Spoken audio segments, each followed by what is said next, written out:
Part 1, Introduction and First Points. Hey there, friend. Have you ever woken up in the morning, looked in the mirror, and thought, I want to feel as vibrant as I did 20 years ago, but where do I even start? Maybe you've noticed your energy dipping a little faster these days, or you're thinking, how can I make sure I'm still gardening, traveling, or playing with my grandkids 10 years from now? Well, you're not alone. And here's the good news, living a longer, healthier life isn't about drastic changes or chasing some mythical fountain of youth. It's about small, everyday choices that add up, choices you can start making today. That's exactly what we're diving into in this video. We'll talk about simple, science-backed habits that can help you feel stronger, sharper, and more energized, habits that fit right into your daily routine. No fancy gadgets, no extreme diets. Just practical, doable steps that'll help you take charge of your health and keep enjoying the life you love.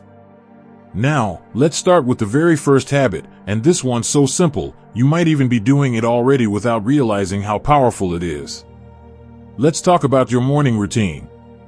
You see, how you start your day sets the tone for everything that follows. And I'm not just talking about coffee, though I'll never judge a good cup of joe. I'm talking about the first 30 minutes after you wake up. Here's what I recommend. Before you check your phone, before you turn on the news, take just 5 minutes to move your body. And no, I don't mean running a marathon or doing push-ups. I'm talking about gentle stretches, like reaching your arms overhead, rolling your shoulders, or even just standing up tall and taking 3 deep breaths. This wakes up your muscles, gets your blood flowing, and sends a signal to your brain. We're alive, we're here, and we're ready for the day. Think of it like warming up a car on a chilly morning. You wouldn't rev the engine cold, right? Your body deserves the same care. And here's the bonus. This tiny habit can boost your mood, reduce stiffness, and even help you avoid those I tripped over the rug moments by improving your balance over time. Now, once you've done that, let's talk about the next thing you do, something most of us overlook. Breakfast. But not just any breakfast. I want you to think of your first meal as fuel for the day ahead. After 60, your body needs 2 things to keep your energy steady and your muscles strong: protein and fiber. Let me give you an example. My neighbor, Margaret, she's 72 and still hikes every weekend, starts her day with a bowl of oatmeal topped with Greek yogurt and a handful of berries. Oatmeal gives her fiber to keep her digestion smooth. The yogurt packs a protein punch to maintain muscle, which we naturally lose as we age, and those berries? They're loaded with antioxidants to fight inflammation. It's quick, it's delicious, and it sets her up to feel full and focused until lunch. Compare that to a sugary cereal or a plain slice of toast, which might give you a quick burst of energy, followed by a crash that leaves you reaching for a nap by 10 a.m. Small tweaks, big results. And speaking of fuel, let's talk about the one thing most of us think we're doing enough of, but probably aren't. Water. Sounds obvious, right? But here's the thing, as we get older, our sense of thirst diminishes. You might not even realize you're dehydrated until you feel a headache coming on or notice your skin getting dry. And dehydration isn't just uncomfortable, it can lead to dizziness, confusion, and even trips to the ER. So here's my trick. Treat yourself like a houseplant. Chuckles. Seriously. You wouldn't forget to water a plant sitting on your windowsill. So, keep a colorful water bottle where you'll see it, next to your favorite chair, on the kitchen counter, or by the TV remote. Every time you pass it, take a sip. Add a slice of lemon or cucumber if plain water feels boring. Aim for 6 to 8 glasses a day, and notice how much sharper your mind feels, how much easier it is to move, and how your skin starts to glow. It's like giving your body a daily tune-up. Now, these first 3 habits, morning movement, a protein-packed breakfast, and staying hydrated, are your foundation. They're simple, but they work together to keep your energy up, your body strong, and your mind clear. And the best part? You can start all of them today. No waiting, no special gear.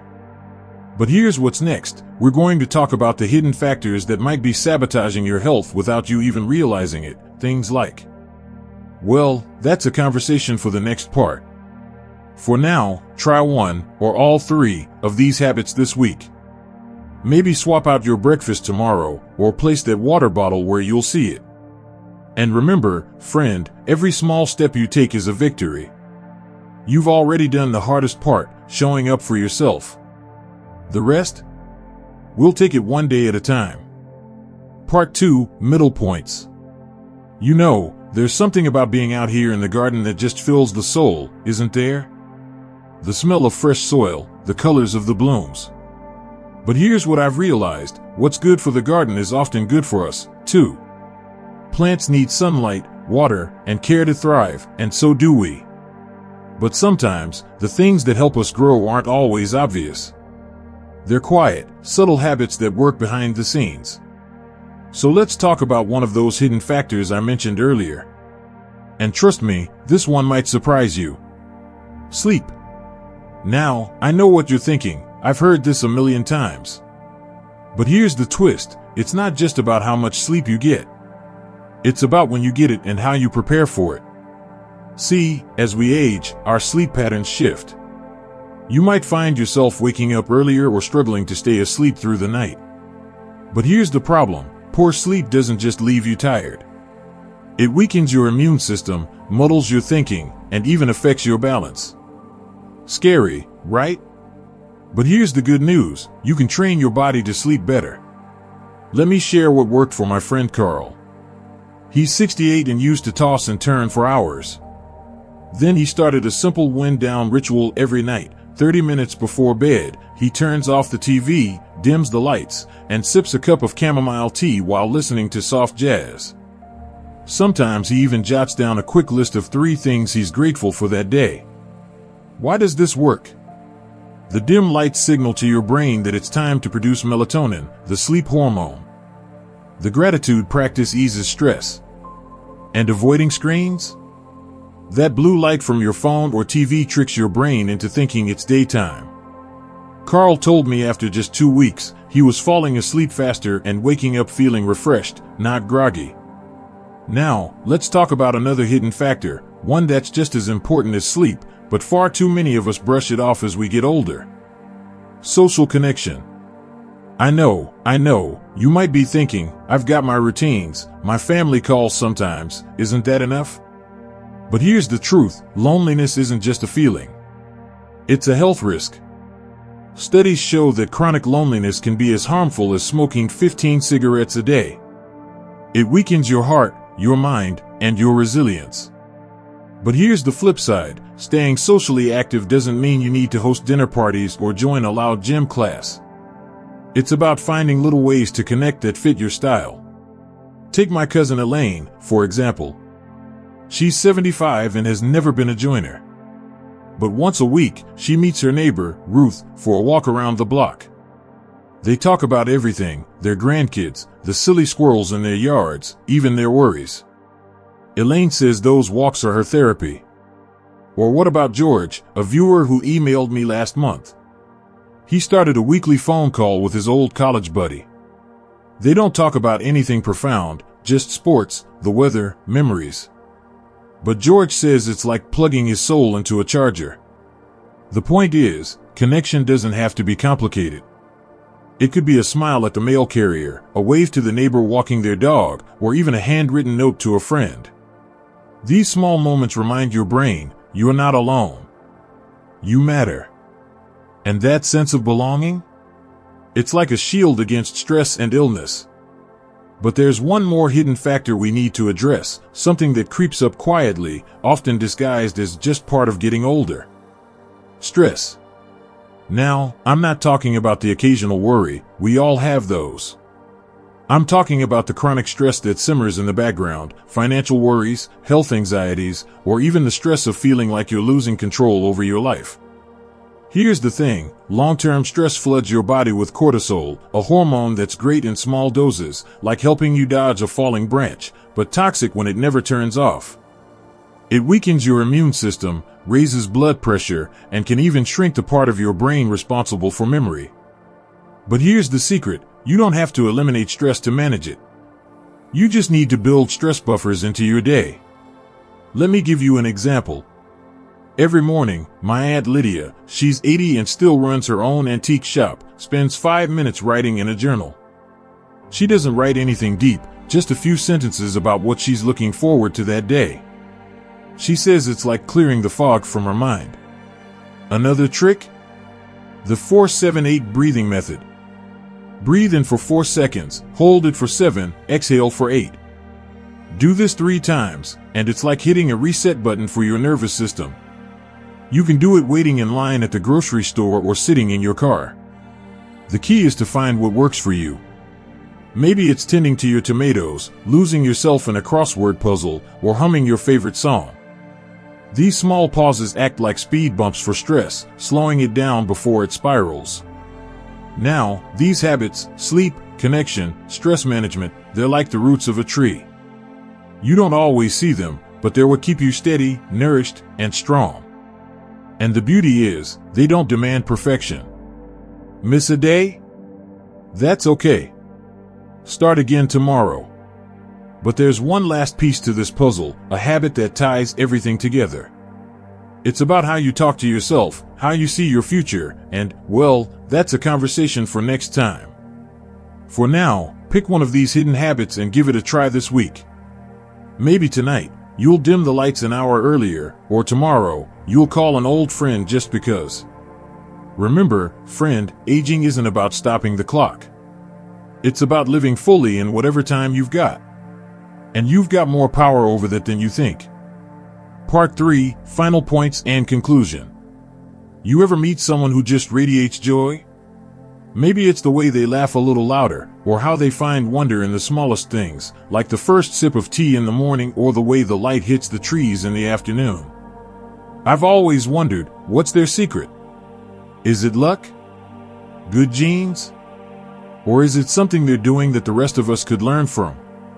Well, after years of talking to folks who've not only lived long but lived well, I've noticed one thing they all share. It's not a pill, a diet, or a magic exercise. It's a mindset. A way of seeing the world, and themselves, that keeps them curious, hopeful, and downright stubborn about enjoying life. And that's where we'll start today, with the power of your thoughts. Because what you believe about aging? It shapes everything. Let me tell you about my friend Helen. She's 92, still paints watercolors, and starts every morning by saying, "What's my next adventure?" Now, Helen's had her share of hardships, loss, health scares, you name it. But here's what she told me: if I wake up and think, I'm too old for this, I've already lost the day. Science backs this up. Studies show that people with a positive view of aging live, on average, 7.5 years longer than those who dread getting older. 7.5 years. That's time for more sunsets, more grandkid hugs, more chapters in your story. So how do you cultivate that mindset? Start small. Every morning, instead of focusing on what's harder today, ask yourself, what's one thing I'm looking forward to? Maybe it's a new recipe, a phone call with a friend, or even just watching the birds at the feeder. Train your brain to hunt for joy, not hurdles. And here's the kicker: this isn't about pretending life's perfect. It's about choosing where to put your energy. Helen says, "I've earned every wrinkle. They're proof I've laughed, I've loved, I've lived." Now that's a mantra worth stealing. Next up, never stop learning. And no, I don't mean you need to go back to school or master quantum physics.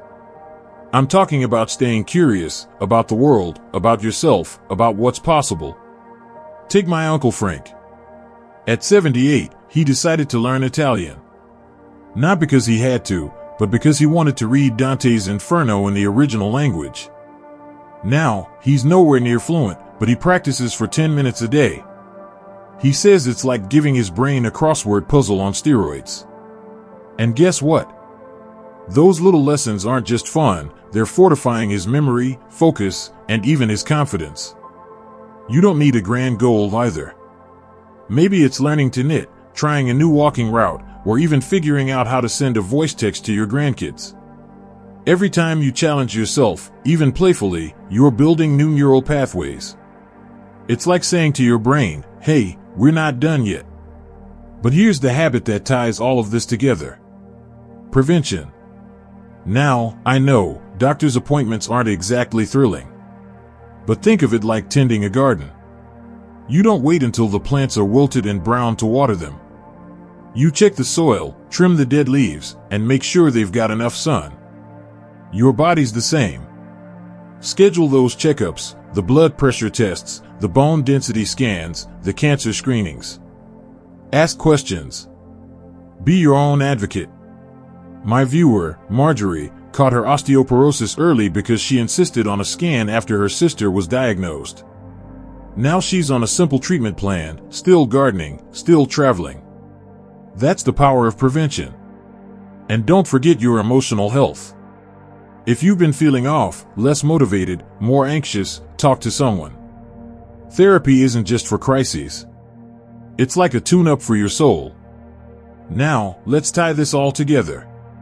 Living longer and healthier isn't about adding years to your life, it's about adding life to your years. It's waking up excited to try that new oatmeal recipe. It's laughing with a friend until your sides hurt. It's feeling strong enough to carry your own groceries or dance at your grandkid's wedding. You've already taken the first step by being here today. Maybe you've started drinking more water, or you're breathing deeply when stress hits, or you're jotting down what you're grateful for each night. Every tiny choice is a brick in the foundation of your future. So keep going. Keep experimenting. And if you stumble, that's okay. My grandma used to say, you don't fail until you stop trying. Before I go, I'd love to hear from you. What's one small habit you've tried from this series? Or maybe you've got a tip of your own to share. Drop a comment below, let's learn from each other. And if this video resonated with you, do me a favor, hit that like button and subscribe to the channel. It helps us reach more folks like you who want to thrive, not just survive, in their golden years. Remember, friend, age is just a number. But vitality? That's a choice. And you've got everything it takes to choose it, today, tomorrow, and every day after. Here's to your health, your joy, and the incredible journey ahead.